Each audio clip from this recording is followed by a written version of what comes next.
അപ്പൊ പിഷാരടി മത്സരിക്കാൻ പോകുമ്പോൾ പിഷാരടി എന്ന് പറയുന്ന പിഷാരടി എന്ത് കണ്ടിട്ടാണ് ആൾക്കാർ വോട്ട് കൊടുക്കുന്നത്?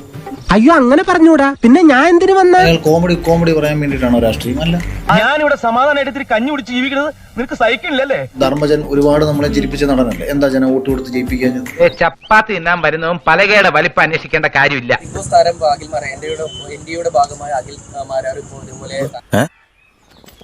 ഷാജി എന്ത് പറഞ്ഞു? ഈ അഖിലിന്റെ ഒക്കെ കാര്യത്തിൽ അഖില് പറയുന്ന കാര്യങ്ങൾ എന്നൊക്കെ പറഞ്ഞാൽ അദ്ദേഹം എന്നെ ശ്രദ്ധിക്കുന്ന പോലും ഞാൻ അദ്ദേഹത്തെ ശ്രദ്ധിക്കുന്നില്ല. ഇതൊരു കോൺട്രവേഴ്സി ആക്കി അഖിൽ മാരാർ vs രമേശ് പിഷാരടി എന്നൊന്നും ഞാൻ ഒരിക്കലും ചിന്തിച്ചില്ല. അതിന് ഞാനൊന്നും പറഞ്ഞില്ലല്ലോ. നീ ഒന്നും പറയണ്ട, നിന്റെ പ്രവൃത്തി എന്താ പോരെ? ശ്രദ്ധിക്കുന്നില്ല, എനിക്ക് സമയമില്ല. നിങ്ങൾ പറയുമ്പോഴാണ് പിന്നെ എനിക്കിവിടെ തൂറാൻ പോലും സമയം കിട്ടല്ലോ.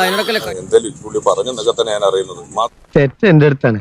എന്താണ് യഥാർത്ഥത്തിൽ ഉണ്ടായതെന്ന് ഞാൻ പറഞ്ഞുതരാം. പിഷാരടിയെ കുറിച്ച് ഞാൻ വ്യക്തിപരമായിട്ട് ഒന്നും പറഞ്ഞില്ല, ഞാൻ ജനത്തിനോടാണ് പറഞ്ഞത്. നിങ്ങൾ ഒരു തികഞ്ഞ കള്ളനാണ്. എന്തായാലും കുറ്റോ മോശമൊക്കെ അല്ലേ പറഞ്ഞിട്ടില്ല, അതേ പറയാൻ സാധ്യതയുള്ളൂ. എനിക്കിതൊന്നും മറുപടി പറയാൻ അറിയാൻ വേണ്ടല്ല, പക്ഷെ ഇത്തിരി സംസ്കാരം ഉണ്ടായി പോയി. മാത്രമല്ല അതിനെന്തെങ്കിലും അഭിപ്രായം പറയാനും പറ്റൂല. അയ്യോ അതെന്ത്? അങ്ങനെ പറഞ്ഞാലും ചിലപ്പോ ഒരാഴ്ച കഴിയുമ്പോൾ ഞാൻ വളരെ മഹാനാണെന്നും നല്ല മനുഷ്യനാണെന്നും പുള്ളി തന്നെ തിരിച്ചു പറയും. എല്ലാ ദിവസവും ഒരു കാര്യം തന്നെ നമുക്ക് പറയാൻ പറ്റില്ല എന്നുള്ളത് പ്രാക്ടിക്കലി നിങ്ങൾ ചിന്തിച്ചാൽ നിങ്ങൾക്ക് മനസ്സിലാക്കാൻ പറ്റും.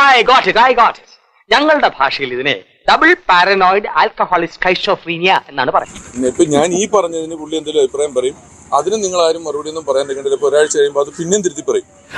മനുഷ്യരായാല് പറഞ്ഞ വാക്കിന് കുറച്ചൊക്കെ വില വേണം. ഇപ്പം ഇന്ന് പറഞ്ഞതാണ് നാളെ പറഞ്ഞതെന്ന് പറയുമ്പോഴത്തേക്ക് അത് എന്താണ്, ഏതാണ്, എങ്ങനെയാണ് എന്നുള്ളത് വ്യക്തമായിട്ട് പറഞ്ഞു വേണമെന്നുണ്ടെങ്കിൽ അതിനെക്കുറിച്ച് കൃത്യമായിട്ട് പറയാം.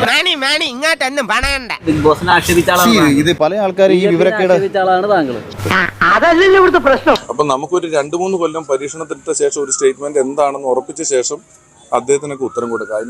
എന്താ കേട്ടാ വിവരമില്ലതും തീർന്നു കേട്ടത്. അപ്പൊ ഞാൻ രാവിലെ ഇറച്ചി കഴിക്കുന്നില്ല എന്ന് പറഞ്ഞിട്ട് ഞാൻ വൈകിട്ട് ഇറച്ചി കഴിച്ചു കഴിഞ്ഞാൽ അത് എന്റെ ഇഷ്ടമാണ്. നായയുടെ വാല് 12 കാലം കുഴലിലിട്ടാലും അത് വളഞ്ഞെന്നിരിക്കും അല്ലേ? എന്താണ് കൂട്ട? അത് ആരെയും ബാധിക്കുന്ന കാര്യമല്ല. അതിനല്ലേ പിഷാരടി പറഞ്ഞത്. നിന്നെ പോലെ കുറെ എണ്ണത്തിനെ കണ്ടിട്ടുണ്ടാ, കരയിപ്പിച്ചിട്ടുണ്ട്.